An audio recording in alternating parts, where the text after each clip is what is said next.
This is the Lyndsay Stafford Show. All right, welcome back to the Lyndsay Stafford Show. We are in our series right now featuring local legends here across Middle Tennessee. And today I have with me my friend Tony Langdon, owner of Langdon Flooring. And I am so excited to have him here. My carpet down my basement stairs feels really good because of his skills, or his team's skills. But he is a wealth of knowledge, and I'm so excited to have you. Thank you for being here, Tony. Well, I'm excited to be here. This is great. I'm very familiar with the podcast world, but I don't think I've ever been in one. So this is a fresh ground for me. Today, you're the star. Yes. Yep, you are the star. Well, Tony, tell us a little bit about Langdon Flooring. What you have, it's floor covering. I'm sorry, I always say flooring. Actually, correct in flooring. Okay. Yeah, it's flooring only because I've been in flooring for over 45 years. I started out when I was a kid at 20. My brother needed a helper. I went down to Carlsbad, California, where he lived. I helped him on a job on Friday. He goes, "You want a job permanently?" I think I was temporary with my mom or something like that at the time. And he goes, "Get your stuff, come back Monday and you can start working." So I moved down to Carlsbad over the weekend and then got into flooring, and I've been in it ever since. I kind of joke, it's the career vortex. Once you're in it, I've known the people in the flooring industry for as long as I've been in it. Wow. It's a great industry because it's a commodity that it just never runs out. And once you get into it, there's so many aspects of it, and it's very rewarding. It really is, because you go in and change somebody's world in one day. Mm-hmm. You know, all of a sudden their whole house is transformed. And in my case, I was doing carpet. It was one day, typically most of the time. So that was it. And I stayed there the whole time. I installed for years. Ended up getting a knee injury about 35. And I had a doctor give me a big piece of wisdom of, you're at your peak. What do you say? Your peak earning age at 35. You have 15 years of a track record of in one industry. But you have still good 20 years to give someone. So if you wanted to make a pivot in the industry and go get off the floor and go into the other aspect of it, now's the time to do it. That was a doctor that told me that. Do you remember his name? I don't remember his name. It was it's one of those things where you meet one person in 5 minutes and they change the track you're on. And I just walked away going, holy cow, that was really great. So, and I did. So I pivoted to inside, and I've been there ever since. Started my own business in 2015. I installed. I had my own business as an installer also, but then when I got into the sales side of it, I was working for companies. But then I had an idea about a mobile showroom. I said, I'm in this big giant store and I'm showing the same 10 pieces of carpet and the same 10 pieces of wood and the same 10 tiles, because trends are called trends for a reason. Right. So I said, why don't I just cull all this down, and I can probably put 20 samples of everything on a van and I can go to the house and like that. So I did that in 2015 and it just took off. It was great. I got my golf clubs on there. When I have an empty time, I go hit some balls. But it's a great, a true amount of freedom, and it's kind of a concierge feel about it. Sure. When somebody comes to your house and do that. And then, having gray hair and all that stuff, they figure, I've been doing this a long time, so I get some street cred. And then the lockdown happened in 2020, and that's when everything just turned a corner, because now the stores were closed. Mm-hmm. But you had the mobile showroom. But I had the mobile showroom. So people were way more comfortable to having me come to their house. And, half the time masks were kind of because, we were able to stay 6 feet apart in our own house. Yeah. It's kind of creepy if I got closer. Yeah. So a little bit of personal space. Yeah, a little personal space. And their comfort in their own home. They know who's been in the house and that kind of stuff. So I had a phenomenal year, 2020. Everyone's at home. They're looking at their flooring. I need some new flooring here. It's amazing. We're changing this to an office. We're changing this to a school classroom. Even the real estate agents one of their pitches was, can you see yourself quarantined in this place? I said, boy, talk about leaning into a situation. Global pandemic. Yeah. So, and it just, everybody, quite honestly, all my friends who are in construction, had killer years, 20 and 21. It was a great couple years I was in an online business at that point. Oh, yeah. And it was, peak at that point. Oh, I think everyone Amazon was at home. Amazon went through the roof. So did Zoom, I'm sure. Yes. All of a sudden, wouldn't you like to have invested in Zoom in 2019? Yeah, everyone had Zoom memberships then. Yeah. I still have mine. I never got rid of it after that. But I do use it. You got to have it if you want to go for a certain period of time. So talk to us about the transition. You've been in the flooring industry for over 4 decades, which is pretty phenomenal, but your journey has not been one way. You've done all the things within the industry. I've done all the things with it. Well, how did you land? I just haven't done manufacturing. That's okay. But everything from installation to corporate sales to mom and pop retail floor to building industry where I would sell floor. I would be the design center for 400 units that a builder's building. So I've been involved in that. I've been in all the discussions with the designers. So I got to steal all their good ideas. And I learned a lot sitting in rooms with designers doing the models because I was there as a technical advisor.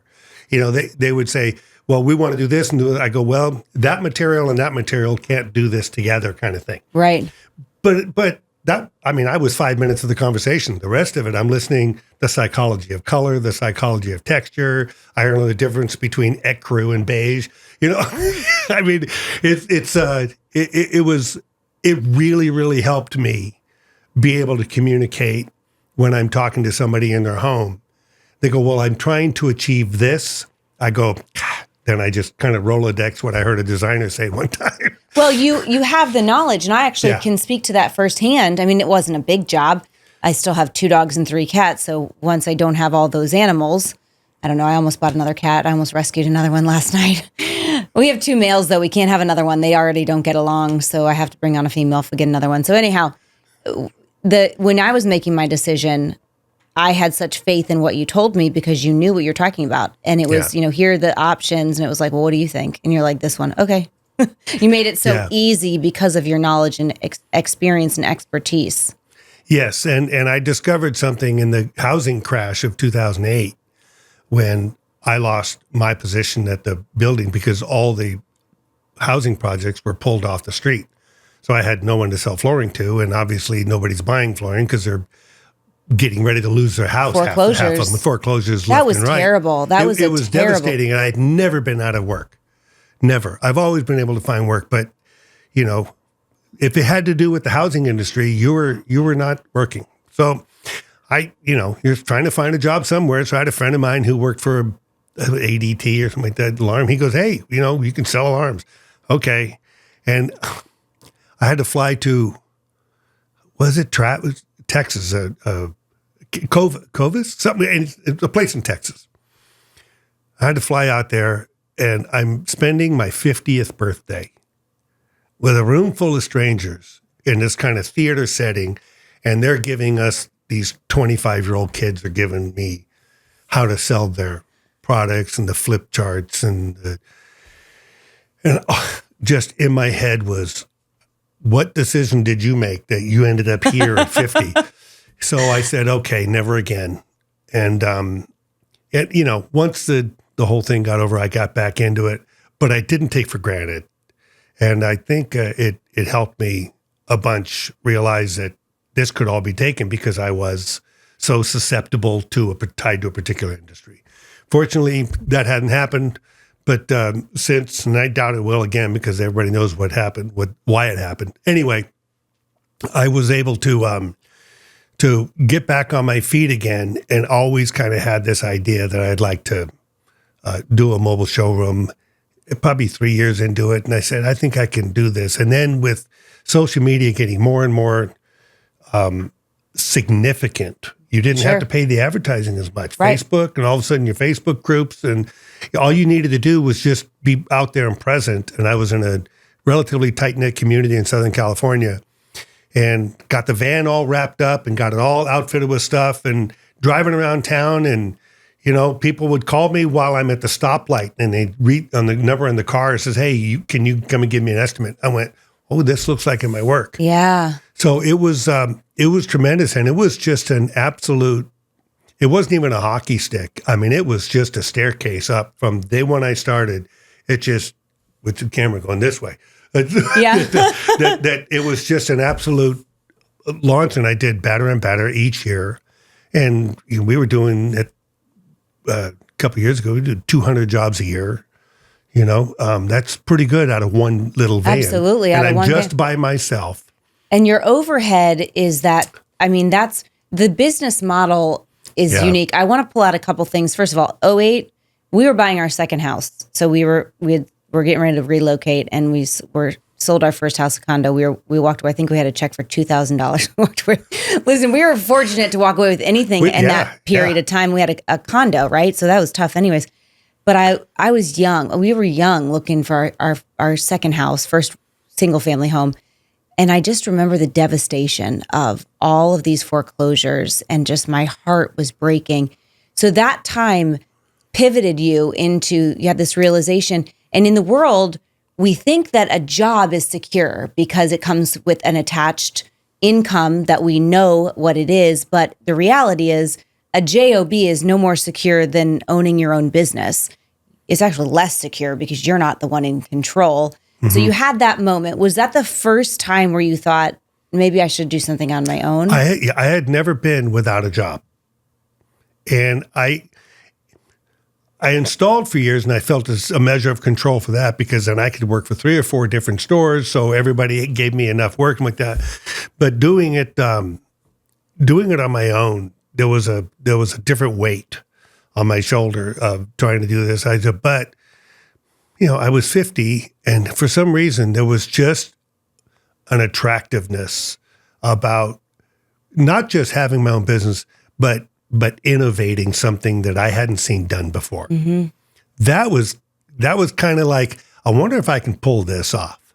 It was more of almost a personal challenge. I was going to say, I know you well enough to know, because we've known each other for a while now. I know you well enough to know that you were probably like, this is going to be hard, but I'm going to be the first, and I'm going to make it happen. I think I can do this. Mm-hmm. I'm mapping it out and playing it out in my head over and over. Go, okay, I can do this. I can do that. This would be good. Because I knew, quite honestly, once I got into someone's home, I knew, I don't want to sound, I just knew what my competition was. Sure. My competition was the big box stores. It was Lowe's and Home Depot and Empire Carpet. They're just salespeople. Mm-hmm. They were in gardening last week. They answered 21 questions correctly and got moved to the flooring department. This is all I knew. So I knew that if I went in there, that there's not one single question that they're going to ask me that it's going to catch me off guard. I've answered it 100 different times before. I know it like the back of my hand. And so there's a comfort level with me going in, knowing I'm not going to be caught off guard. And that translates to the client. They see that and they sense that. So there's a comfort level that go, you know something? This guy knows what he's talking about. I'm not selling you, greeting cards for $8.95. This is a $15,000, $25,000 flooring renovation. That's a big check. Right. I want to give that to somebody that I can trust, because that's a lot of money. So that's what really was. It was the trust factor that I was able to go in and says, you know something? Yes, I have the exact same stuff as everybody else, because there's only 5 carpet manufacturers or whatever. So we're all selling the same product. But it's the experience of the installation that changes everything. And I've been so fortunate. I had 5 different crews that were doing my work. They were all subs. I was a sub. I have more respect for subs, because they're the ones who are investing in their business. They're getting the license. They're passing the test. They got all the codes that they have to do, and they're responsible for their stuff. It's just a whole different mindset. It's almost a peer-to-peer with them as opposed to an employee. Mm-hmm. So I liked working with the subs, and I had great guys. But because I installed for so long, I knew that I needed to treat them like they were truly the backbone, where no companies do. They look at the installers as just the labor, the hired help. To me, I understood they were the people who kept my promise. And I had to make sure that they were happy, because if they're happy, they do good work. And if they're happy, it shows on the job site. And the customer senses they're happy. And they speak good about me and they go, we like working for him. The customer feels like, oh, we just landed in a gold mine because we got the winning team here. So it's just so much of it was just an aspect of a comfort level. I treated them well. We brought them over. My wife would cook. She's an amazing cook. And she would make a big Italian feast. And for Christmas, I'd hand out them. Stores didn't do this to their installers, but I made sure that they were appreciated. And I paid them fair. I paid them probably on the top side of things, but I know they maybe could have made more with others, but they rather do my work. I think there's something bigger than just do your work. It's about the culture. So I want to talk a little bit about culture. I get asked a lot. I've led a lot of teams in my career, and there isn't a roadmap of this is the way to be successful. It all starts with the culture of people first and implementing that with your immediate business. They matter as people, and then your customer is treated that way also. Yes. And that's what grows your business, right? It starts with a culture. It's not a behavior. It's not one thing. It's just, it's people first mentality that how can I serve you as you work on my team, but I'm here to serve you. How can I help you? Talk about that a little bit in your business. Well, it's funny. I get a chance to plug my son-in-law's book called Seeds of Culture. Awesome. And that's who is it by? Dan Bredesen. Okay. Seeds of Culture. Seeds of Culture on Amazon. And he actually talks about not just the importance of culture. We all know the importance of culture, but he takes it from a different perspective in the sense that everybody talks about building a culture. He goes, those are construction terms. He goes, I grew up on a farm, and my dad, his dad taught him that cultivating a farm is from the very beginning is you're farming and producing something that it shows up at the end of the day. He goes, so I look at culture as something you grow, not something you build. So that's why he calls it seeds of culture. And he goes, and it all starts with the farmer. He goes, so it's the guy who's at the top of the company. He's the one who develops and makes an organic growth of this culture starting from the top. Mm-hmm. It's the way he treats everyone underneath him. And it's such a great book. There's great personal stories in it. And sometimes those kinds of subject matters can get dry and clinical, but it's a great read. But there's so much wisdom in it, and so much of it is from his dad growing at a farm. And it's just that old Midwest values of this is how you grow a community of people that are both happy and in this day and age, loyal. Yeah. It's so hard to keep people because one thing social media and internet does, it's made, for somebody to stay at one company for 5 years is a rarity anymore because there's always that, that grass is greener, right. That next thing, that move up. He goes, but you have to develop a culture. Apple has done them, they're kind of the inventor of that whole culture thing of you're in, you drink the Kool-Aid, you kind of thing. But yeah, you have to be a part of it, immerse yourself. You got to be part of it, yeah. I'm reading a book by Patrick Lencioni, and most of his books are fables.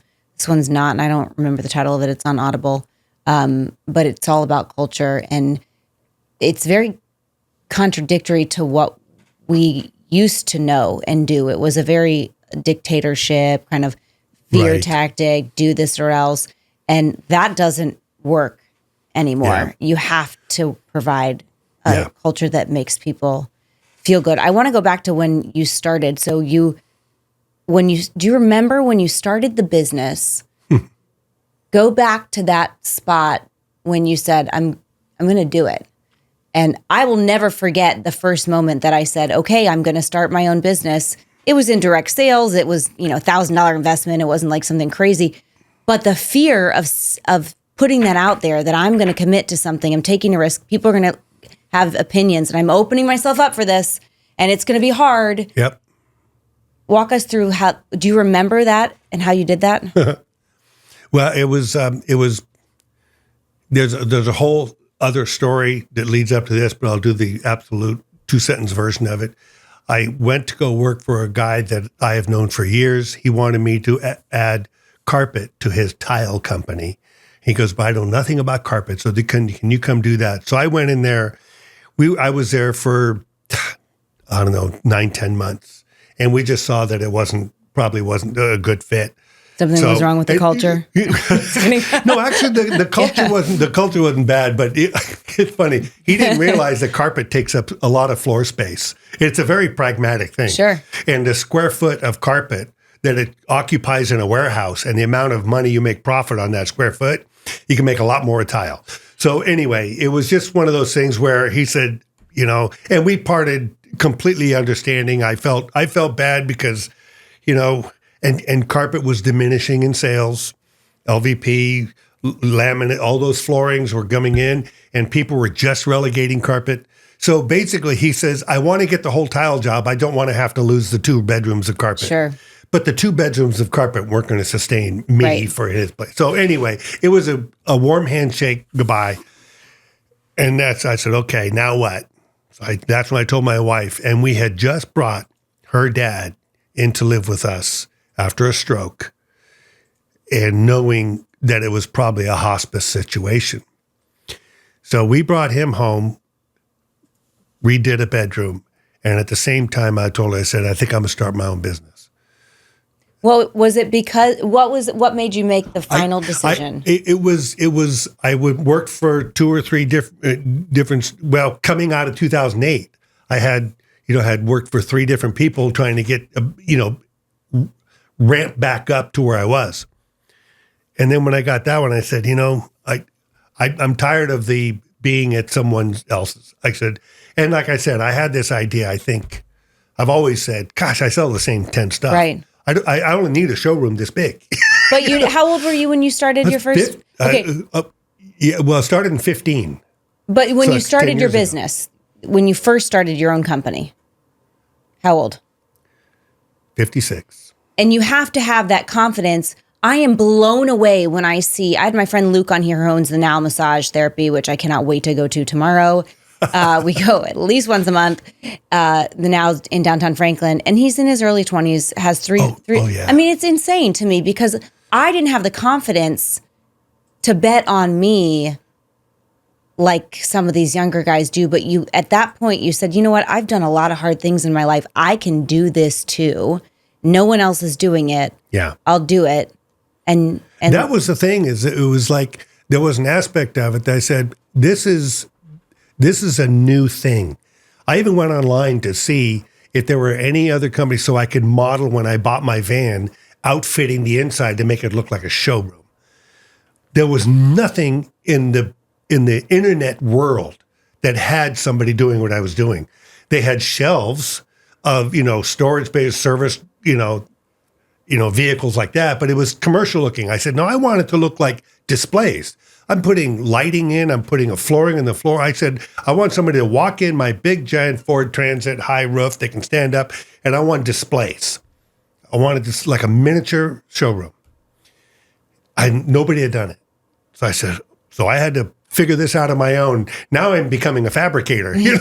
Okay, how do I translate that showroom to me? So I figured out how to cannibalize some displays and install them on the side of the wall. So I can make a flip card carpet things. I have shelves I was able to pull it off, and it worked. I underestimated how much torque is when you take a freeway ramp at 50 miles an hour. But I was able to go back and tweak things, and I've done it different with my van out here. I simplified it. But bottom line is I said, I'm pretty sure I can pull this off. And my wife, who was, in the throes of watching her dad go, who is her absolute hero. And so it was tough, but that was a sweet, sweet time, though, with him. But she had to completely trust me. And when all that's on the line, you just make it work. When your back is up against a wall and you don't have any other choice, you just figure out how to make it work. And I think that's what I wish that people would just understand, that if you say you're going to do it and you decide to have the grit and tenacity to not give up, you will put yourself in a position where you can't fail. You literally cannot fail. I remember when I walked away from my corporate salary for the first time after 20 years of that security. Mm-hmm. I can't even imagine that today, but there was no option. You're gonna make it work because you don't have any other option when you have other people that are, depending on you, and then you take on employees, and that takes a whole nother sense. And that's the thing. When I installed, I had my own installation company, but I just installed and I worked for stores. This was different. I now was hiring the install. Mm-hmm. I was the guy. I was the store. So then all of a sudden I felt a moral obligation to make sure these guys could feed their families. Mm-hmm. So I said, I need to sell this job because I need to keep these kids working. Right. And so there's a different motivation that you feel, but it's a good way. It's a good one. It's a talking about Jordan Peterson earlier. Yeah. You want to find meaning in your life? Add responsibility. Put some responsibility on your shoulder. He goes, especially men, because men need responsibility to give them their lives some meaning. And I will say that putting that on me was the best thing that I could do for me and for my wife. She now saw me a little different, and I think it's because I saw myself as had more purpose. And the purpose to help other people. It always comes back to that. Yes. I'm helping. I got 5 guys here that each have families. I'm helping them. I'm going into a house. They're calling me because they're looking for flooring. They're not window shopping. That's the thing about it. I would sit in the store and people come in because they're waiting for the pancake house across the street to call their order. And they're just looking through. It's there. Nobody calls you to your house unless you're ready. So I've already got a very, very warm, quote, lead. Right. Just by showing up. So when I get in there, I understand I'm in a position to solve their situation right now too. And somebody told me a long time ago, people hate to be sold, but they love to buy. So all I did was help them buy because they were going to buy from somebody. Mm-hmm. So I just had to make sure that I never came across that I was trying to sell them my product. I said, listen, this is what you're trying to accomplish. Here's what I think you ought to do. I love that. When you actually are really focused on what is going to be best for the person I'm sitting down talking to, and it's not about, and it's one of the reasons I started offering all the things I offer in my business, because I was tired of watching people be sold a product instead of being guided to what they actually needed.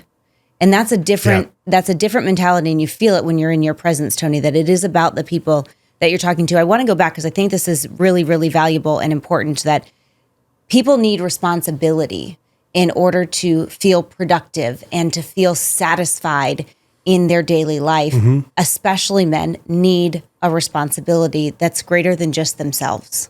Yeah. That's huge for business owners, and that's something that business owners can fear, but it's so valuable. Tony, what advice would you give to someone who is starting a business or wants to, but is kind of, scared? The fear, right? All those things that you felt. What would you say to that person today? Was it somebody who said that success is just, a continued string of failures until you get there, kind of thing. But if you don't go out, I was very fortunate that I went out on my own and it went well off the bat. And much of that, I really do believe, is because I came in not to make money. I came in to capitalize on 30 years of experience, and it's what I know. Mm-hmm. And I said, I don't like people getting sold by people who don't know what they're doing. And I'd rather go in and help. I've been in the same community a long time. People had known me. So my goal was not to go in and make a lot of money. My goal was to go in and do what I said. I'm going to do it better. I think I can do it better. It ended up making more money, but that was never it was never, I want to do this better. I think I can do this better. And my goal was, if I can do 10 jobs a month, at X amount of margin. I can feed my family. I can feed my family. We can go on an occasional vacation and afford to buy a car if we wanted to. It's okay. I was never, delusions of grandeur. We were at 25 to 30 jobs a month the following year. When you serve the way that puts the person in front of you first and not you, success happens. And I was okay to walk away from jobs that were not a good fit for me. Sometimes you shoehorn yourself into positions that you go, and all you're doing is you're setting yourself up a problem because this is not your lane. So, I've been asked, do you want to do countertops? Do you want to do cabinets? I go, no. Cabinet people have enough. Pavers. Yeah. You asked me about pavers. That's funny. It's kind of like, know your lane, know what you're great at, and it's okay because those anomalies that come off, if you don't get them, they're not going to change your life, but they could change them if you try to take it on and things stumble and they fall. And nowadays, one bad review on Facebook can destroy you in a community. So I've been very, very fortunate that my philosophy has always been to my crews, you do whatever you need to do to make that job right. Yep. We'll arm wrestle over who gets paid and how much at the end of the day, but we're going to do that off-site. We're going to do what's right for the customer. We're going to do the Disneyland method, which is we plant the flowers and mow the lawns in the middle of the night so nobody sees how the sausage is made. So we will go ahead and you just make sure it's right, because the most important thing is the client needs to know I'm well taken care of. They're on my side. They've got my back. They're on my side. And the thing is, they know I will. I don't red pencil their invoices like a lot of companies do. They send an invoice and they go, well, we want to pay this. I go, no, you do the work, I'll pay you. And if you say it was an extra 3 hours like that, I say, I'll pay you. I trust you. This has got to be a mutual. Goes back to culture. It's got to be a mutual respect thing. Correct. I said, listen, I've been in your shoes. And I hated it when the store salesman didn't believe me when I said, hey, that thing took 3 times longer than it should have. Mm-hmm. Yeah, I said, I believe you. So they're taken care of, they're happy, and that shows up on the job site. They're happy. So you shared your tip was success is one failure after another strung together. And I also think that when we look at someone who's been in business and in the flooring industry as long as you have, what you're telling me is it goes back to your value of doing the right thing and doing the right thing for your customer. In any industry. And if you're starting a business, you have to start with that foundation. You've got to start with the goal of, I think I can do this better. It really has to be, you can't just be one of the crowd. Right. If I'm going to open a Mexican restaurant because I think I can do Mexican better, which I'm out here in Tennessee. That's not hard to do anymore. Sorry about that, but San Diego, California has got Mexican food that's hard to beat. We'll have to do another series on restaurants, I guess, to come back and rank restaurants. Anyway, Mexicali Grill is fantastic, by the way. They're in Cool Springs. They're Mexicali Grill. Fantastic Mexican. But there's Cali Burrito in Spring Hill. They're from San Diego. Also, Costa Vida is also fabulous in Spring Hill. Yep. I actually had Mexicali Grill and Costa Vida this week. Yes. Both of them. Yeah, they're great. Great places. They're great places. Tony, your van, where do you serve? Tell me the areas that you serve. I'm in Fairview because we happened to land there when we moved out here a couple of years ago. However, my focus is, Brentwood, Franklin, Spring Hill, Columbia. I'm still learning the cities out here. Williamson County. Williamson County, yeah. And then maybe creep over, I think what's on the other side is 65. It's like Murfreesboro. And you got Nolensville, College Grove, Murfreesboro. There you go. So we're you're talking College Grove. You're on the other side. So that whole area, and again, what sets you apart, and, I'm going to be honest, most of the business owners that I invite to be on my podcast, I'd pretty much go so far as to say all of them first would say the customer's first. That's foundation, or I'm probably not engaging with them. Okay.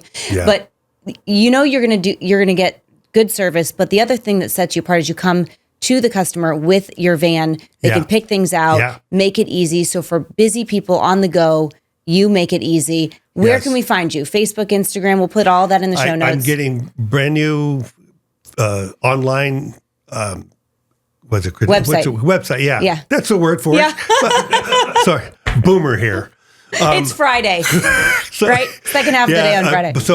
It will be Langdon Flooring TN. Okay, Langdon Flooring TN is the website, but you can find them on the show notes. Will have all the ways to find Tony, and he will come to you in his pimped out van. Is that even a thing? It's got a mirrored ball in the middle of it. I don't know. No, I'm just kidding. Yeah. It's. I actually believed you for a second there. Yeah, no, it's nice because, like I said before, people go into a showroom and they see 100 different samples of something, they get overwhelmed.